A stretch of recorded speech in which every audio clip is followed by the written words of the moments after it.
Hi, my name is Alison and my pronouns are she, her. Hi, my name is Stuart and my pronouns are they, them. They, them? How does that work? They, them is another type of pronoun, just like he and she. A pronoun is basically the word we use to replace a person's name in a sentence. So when you would refer to me, I feel most comfortable when you use the singular they. So if you left your hat behind, Stuart, I would say Stuart left their hat behind. Yep, just like that. I know it's good practice to introduce myself with my pronouns, but what is the best way to ask someone's pronouns?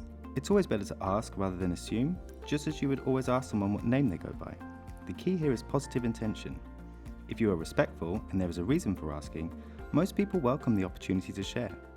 Other ways to bring pronouns into a discussion can be by putting your own in your email signature, on your name badge, with your name in video calls, or even on your social media like in a Twitter bio.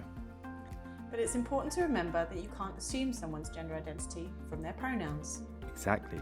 Gender refers to the social norms, behaviours and roles that we all take, and these inform our socially constructed ideas of what is masculine and feminine.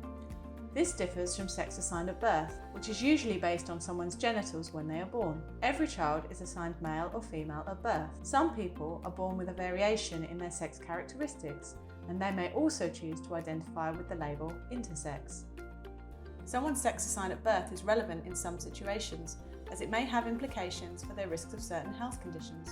But it's important to note that it is assigned by someone else and not by the person themselves. Transgender, or trans, is the umbrella term for someone whose gender identity is not the same as their sex assigned at birth. If you want to talk about someone whose gender identity is the same as their sex assigned at birth, you can use the term cisgender or cis. We think between 1 and 9 per 200 people identify as transgender in some way, but we don't have good estimates for this.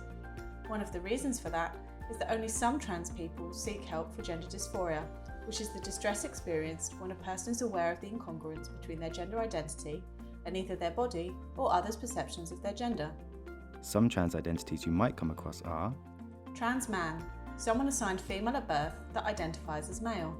trans woman, someone assigned male at birth that identifies as female. Non-binary, someone whose gender identity is outside exclusively male or female. Agender, someone who does not experience or relate to gender. Gender fluid, a form of gender that is constantly changing. But there are many more.